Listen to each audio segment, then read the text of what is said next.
Welcome to Never Rewrite. I'm Isaac Askew. And I'm Jeffrey Sherman. And today we're going to have our first Fulfilling Friday. So one of our not regular, but occasional features is Fuck Up Friday, where we talk about interesting failures that we've had over the years, both to normalize failure and show, even people as awesome as us fail.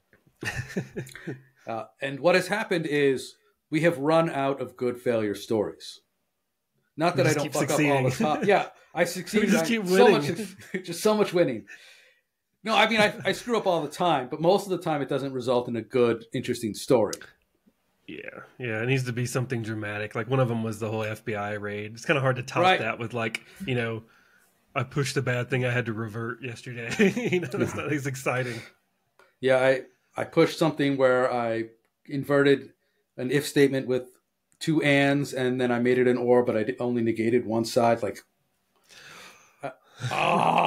can't make that 30 minutes long. No, I can't. Even we can't make that 30. Nope. So instead, we're going to start telling stories about software projects that we found especially fulfilling and why they were so fulfilling, to kind of give perspective on, I guess, just the alternative aspects of software development.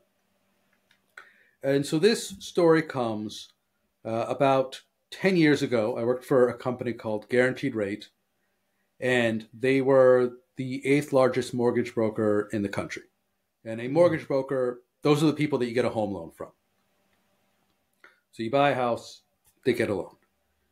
And Guaranteed Rate was a bit of an odd duck in their business model because the founder didn't believe, not that he didn't believe it, he was very concerned about the percentage of refis.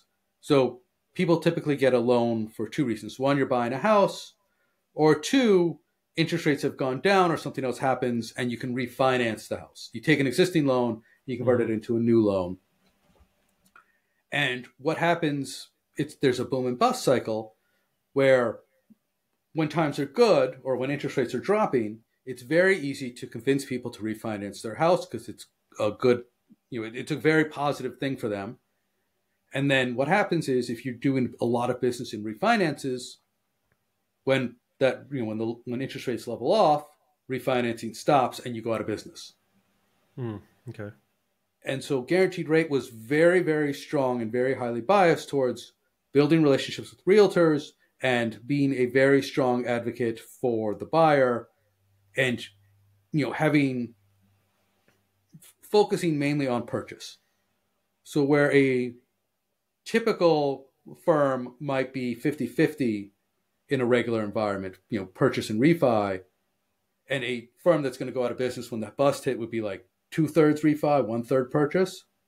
Guaranteed Rate was like 80% purchase and 20% refi. Because that's how the CEO felt, and Guaranteed Rate had absolutely no trouble with any of the recessions. No, not no trouble, but they've survived just fine. Like they had absolutely no trouble surviving.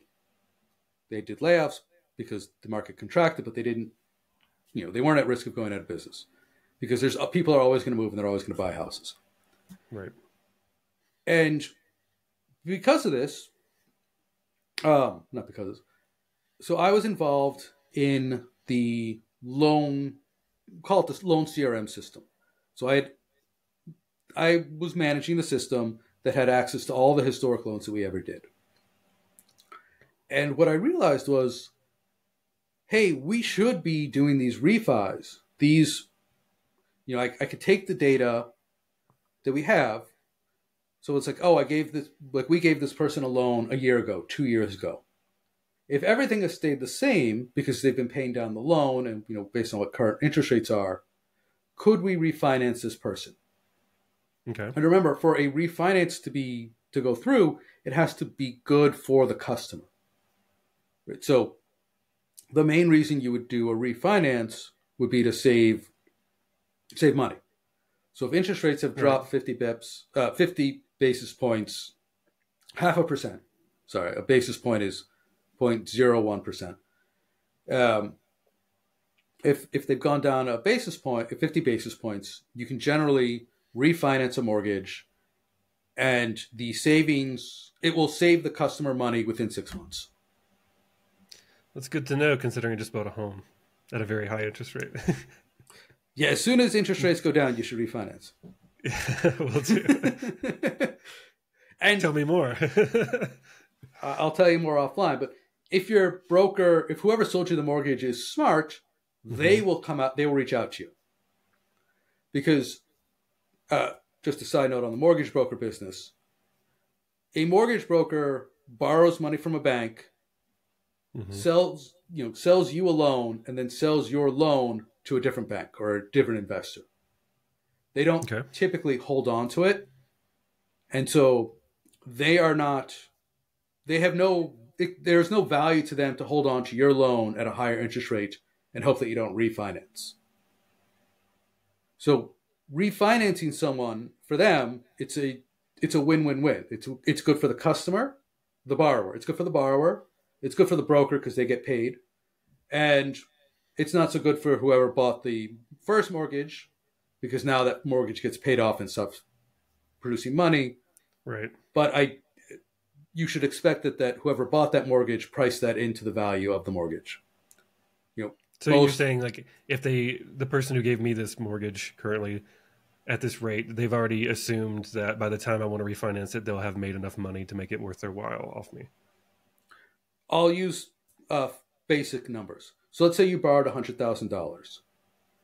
The broker borrowed $100,000 from a bank and gave you a mortgage, right? So they gave you the mortgage. They gave the $100,000 to whomever you bought the house from.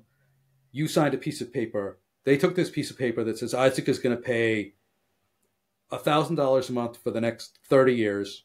Again, I'm just using round numbers. These are not even close to correct. $1,000 a month for the next 30 years. And they will hold this piece of paper for 2 or 3 months to make sure that you are paying. And then they will sell that piece of paper to somebody else. And that person will collect your $1,000 a month until the loan is paid off.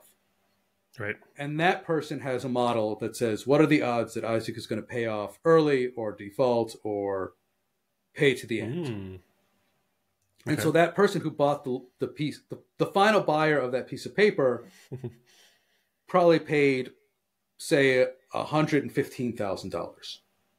He's assuming, the final buyer is assuming that you're going to make more than, say, 20 payments before you refinance. Got it. Okay. But they're not assuming that you're going to pay them, if you took it to the end, that would be like 360 payments. So it'd be $360,000. Right. So the difference between the $100,000 and the $360,000 is, the risk and the odds that you're going to pay off early. Got it. There's a whole lot of complicated math. Sure. So going back to guaranteed rate. So I conceived of this project not because I wanted to produce a ton of refinances for guaranteed rate, but because we had customers that could be saving money. And I felt that it was wrong that we weren't proactively reaching out to our customers and trying to save them more money, especially because, right, it's a win for us too. Like, if we save you money, you'll pay us for the privilege. And the people that we will sell your mortgage to don't care. Right. Not that they don't care, but it's priced into their models. They expect that we're going to do it. Right. To them, it's no harm, no foul. It's whatever. We thought you were going to do it anyway. And so we wrote some software where, hey, assuming everything that you said on your mortgage application, when we gave you this mortgage, these things were true. You had, this job, you were earning this much money, and you had these bank accounts, and you had this much debt, and blah, blah, blah, blah, blah. And now time has passed, so you've paid down some amount of your loan. And you can now the rules have changed. And if we were to give you a refinance, if we were to reach out for a refinance, would that save you money? And if it did, the system would basically create a lead and send that off to your mortgage broker and say, hey, here's a lead. You could go reach out to this past customer of yours, and you can probably save them money. You should go have that conversation, right? Go sell them. Go, help them help you. Go reach out and save them money. And again, we didn't have, this was a Skunkworks project. So we didn't actually have permission to work on this because, again, the company was biased against refinance. So interesting. Rebel Jeffrey. Rebel Jeffrey. And so I needed permission. Like when we had all the pieces. And in this case, the CEO's brother had ended up in the IT group. This is a case where the company becomes huge, and he was partnered with his brother, and he ended up. The brother had to end up somewhere. The brother was not was not somebody who was going to run the company, but he was perfectly fine. This is not a family business problem. It's just. So I reached out to him and I said, "Hey, can I show you something?" So I show him, and I'm like, will you be my cover for hitting go on this? He's like, yeah, I think this is great. Do it. I'm like, cool.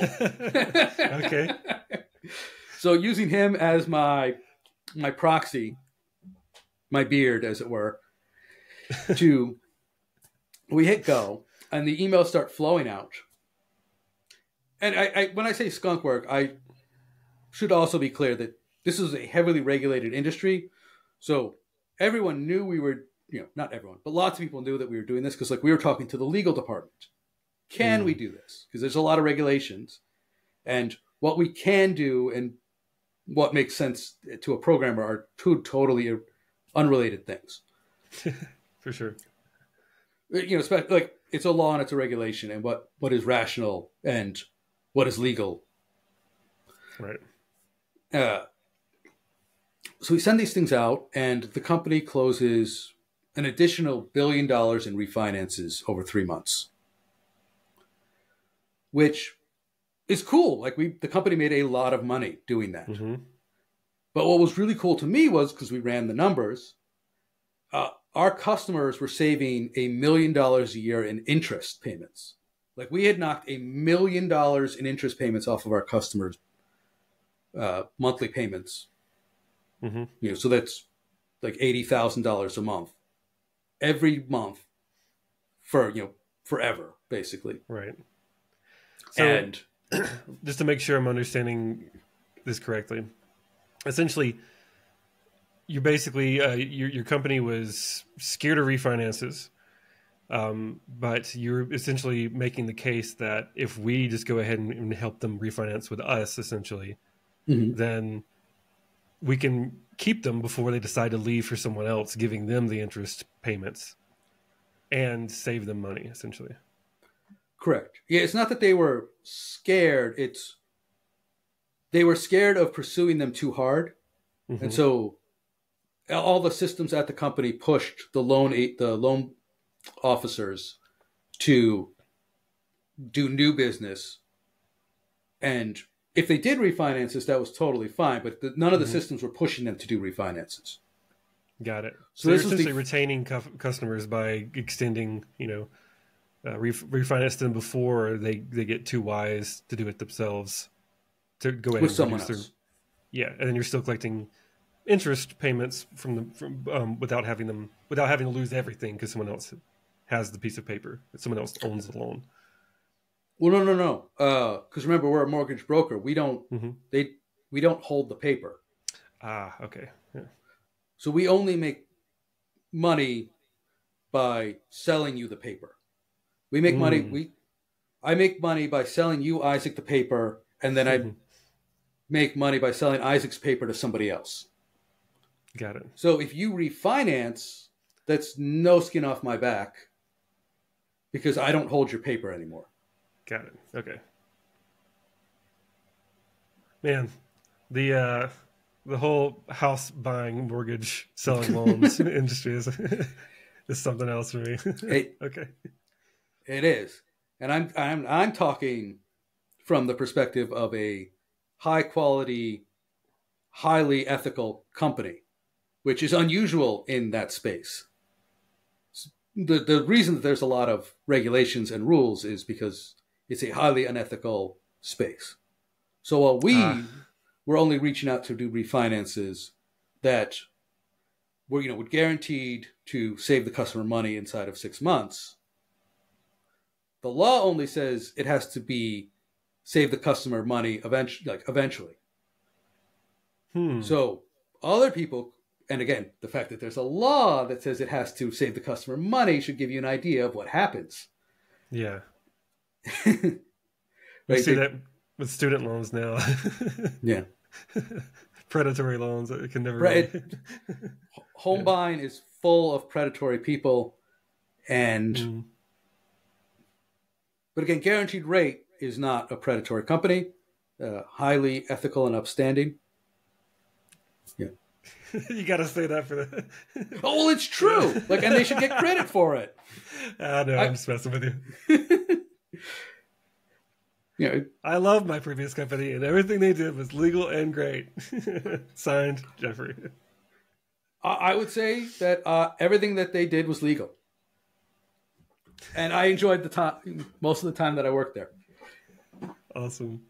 Well, that is really interesting. I like the aspect of you found a way to help somebody. I guess it's almost like it's still a greedy way of helping somebody. You're still financially wanting to make money off of someone's help, essentially.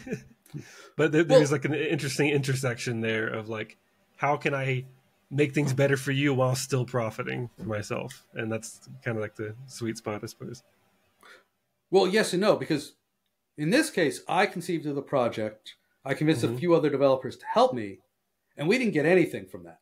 Not you, the company. I mean, well, but yeah. So to me, that I found this to be a very, very fulfilling project because one, it was a very interesting, technically hard problem because you've got all these numbers, you've got to go through the system and then parse down the loans and then recalculate. It was a tricky thing, and then there was the political aspect of, hey, I wasn't supposed to really be working on this, but I did it anyway.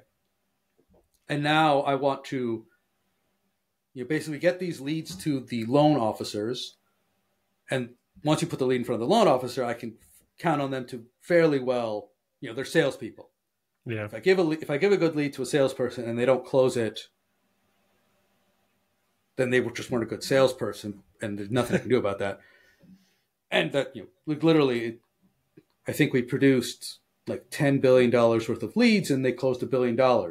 And considering that these were, these weren't warm leads, we ran the system. I remember I got feedback from one person. They replied to one of the lead things, and they're like, "This person's dead. They're not going to refinance." It's yeah, they've got a good interest rate. They're good. Yeah. They're not refinancing. Right? Yeah. That person's not going to refinance. Anyway, so it was a very fulfilling project. I personally gained nothing out of it other than satisfaction. I mean, I did get a lot of influence within the company for doing that. Yeah, I was hoping for some accolades. I did not get any money. I got accolades, but I did not get any money. And that was fine because nobody promised me any money for it. But I did it because I thought about what could we do to help our customers.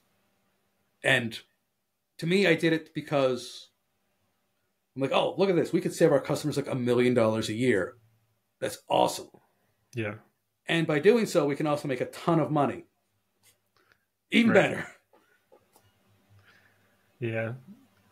I really like stories like that. Like I was saying, there's still there's still that weird intersection that I think is kind of fascinating, where you're incentivized by greed to help. The company, when they hear these ideas, and I'm wondering, I know it's kind of if it feels kind of immoral that you're that's your reason for helping, but also it's just kind of the way the world works, especially just capitalistic countries. So I'm just I'm kind of curious to hear what other kind of things out there you can look at and see what's a way I can help you and still make money from this, because that's kind of Silicon Valley, Yeah. trying to find Well, I different hate to ways say, yeah. Go ahead. yeah. Well, I hate to say like win-win and help me help you. Yeah. But when it does happen and you can see it, it's hugely valuable. Right. It's a good way to think about the world. $1 billion valuable and $1 million per year for them valuable. So yeah, that's a really cool story. I like that one. Thank you. Thanks for sharing. All right. I'm Jeffrey Sherman. And I'm Isaac Askew, and this is Never Rewrite.